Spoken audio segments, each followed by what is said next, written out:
Hi, I'm Stephanie Sullivan with Dreamtown Realty.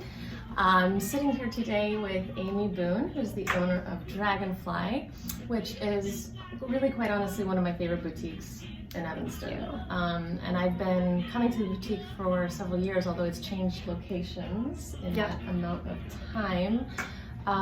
But this is a boutique. As you can see, some of the stuff behind us here, it is just totally filled with the most unique and awesome products. And I want to say most, if not all, handmade or artisanal in some kind of way, shape, or form. Most of the jewelry is local artists. We do have a couple, and Lightfoot's from Connecticut. Marissa Mason. But then I've got, Jackie Manicky, Marty Bauer, like Kim Manchester, a bunch of local, Lisa Gens from Maine. I mean, how many artists would you say you have total? Because you've already named, I don't know, at least 10, or just in general. I mean, if you had to guess at how many there's artists probably like 12 featured in this store. Yeah. Well, without the except for Karna's clothes, then with the photography or any of that stuff, another art, the flowers and stuff from Vanessa. She does both photography. Oh, and then I don't know. Like 15. I know. I'm like, oh, they keep coming to oh yeah, I've got that and that. And that. There's probably like 15, I guess. No, and I'm not going to ask you to sit and count either. I'm but just I'm keep looking curious. around. I'm like, oh yeah, she's here too. Right. So there's probably like 15. So Amy, how long have you owned Dragonfly?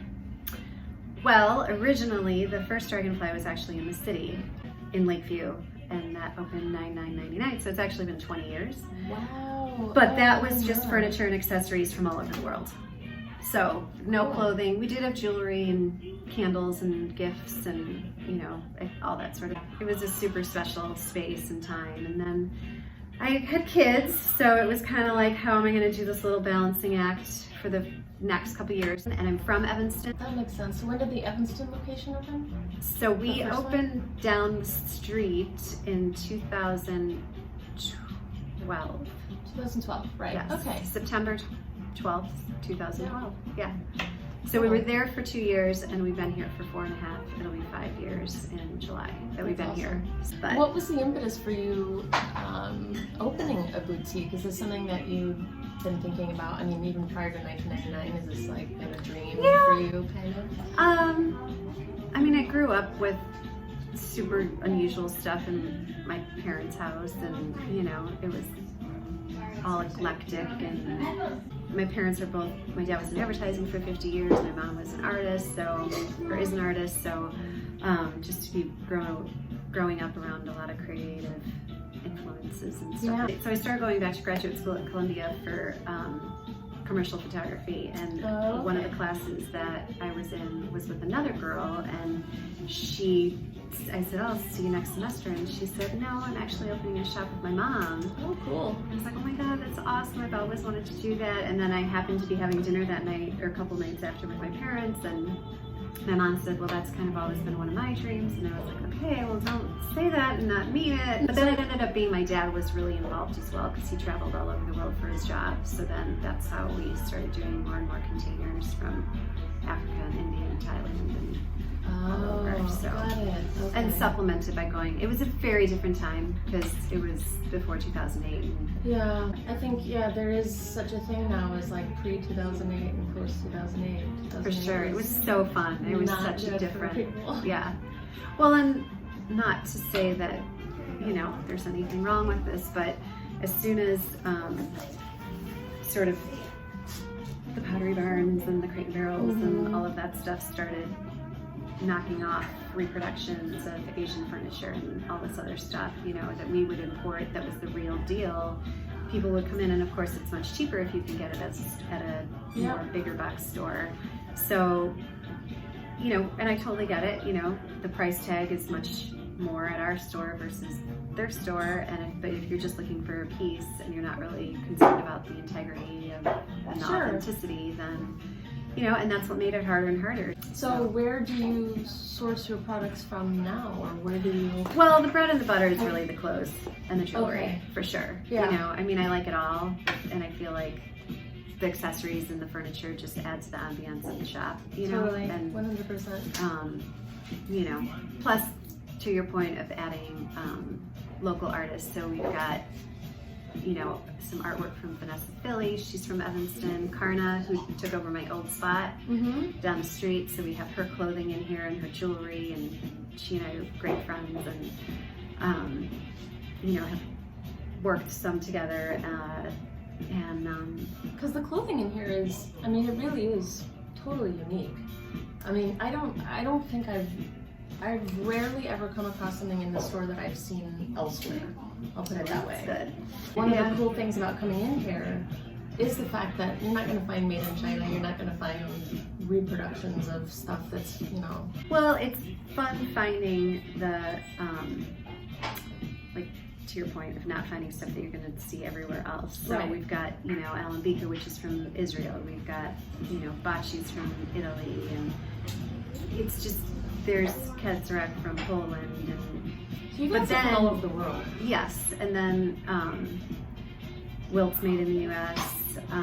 Dylan's a great line. We love them, but yeah, they're not made here. So, but then some of them also, like, are made in Nepal, and some of them do, I think, do work fair trade, try to work with women's cooperatives and stuff like that. But it's kind of a mix, and we also have, you know, anywhere from just basics, thermals and t-shirts and stuff like that, to then, you know, other fun, like you said, fun pieces. And seasonal things. Yeah. I mean, you know, when you walk into the store in the summertime versus now, for instance, you're going to find different selections of things. Yeah. Which is fun. I know that one of your questions that you were wondering and that you sent me was about what is, like, some of our biggest challenges, and to be honest, is competing with online shopping. Yeah. And I'm not surprised to hear that. it's awful.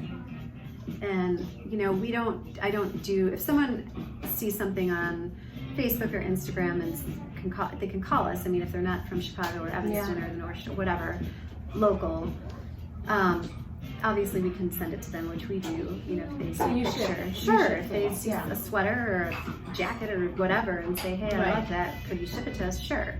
But having an e-commerce store is a whole nother animal. It's not like I get 10 of each size and then I have this massive warehouse where I can keep it all and pick from, and, you know. But that's the hardest part, because I do have people who come in here, take pictures of stuff, thanks. Oh, and that's it. And then they go and they try to find it someplace else online, cheaper or whatever. And, you know, it's really hard. And, you know, you have to support small businesses. Do you get people that come in and try to bargain? Just to go in there's really interesting. That's, for some reason, that's not even something that I would think to do in a store. I mean, there's something to be said about being able to come into a place and, like, try something on and smell it, smell a candle. I mean, you can't smell it online, but I love the candles here. But e-commerce has destroyed a lot of small businesses, bookstores, and I mean, just, it's kind of a crazy thing. And everybody wants a sale. And everybody wants a sale. Yeah, because if you most places, if you want quality, well, right, and if you want something unique, exactly, you are going to pay more money for it. Yeah, and you get what you pay for. Yeah. So, I think one of the advantages for you, though, you have this really super unique selection of things. Well, the thing, like, again, with Karna, it's all quality. Yeah, and with Karna stuff, it's one of a kind. One of a kind. You know what I mean? She might make something out of the same fabric, but the details are going to be different. You know, it's going to be a different piece altogether. But most of her stuff is 100% one of a kind. Yeah. And when it's gone, it's gone. So I want to put you on the spot and ask you a really hard question. If you had to choose 3 of your favorite products in the store right now, what would they be? Well, all of Karna's clothes, just because I'm Just lump that into one I'm category. just gonna say one category of her stuff, because, like, the jewelry, you know, I wear every day, and pretty much something of hers almost every day. Oh my gosh!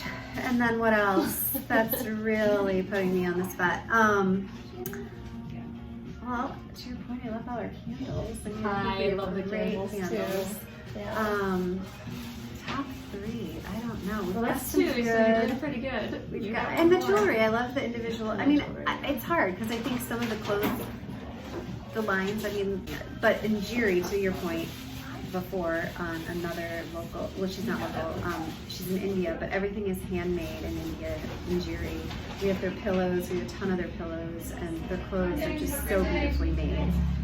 Silk or cotton or whatever, all handmade, all hand embroidered and everything. So, so there's a lot of women too, which is nice. A lot of women-owned businesses. Yep. I love. Yeah. I mean, honestly, I think a lot of, as I'm like thinking in my head, like Wilt's a woman, Dylan's a woman, you know, there's a lot of, I mean, of course there's probably some men's women there too, but yeah.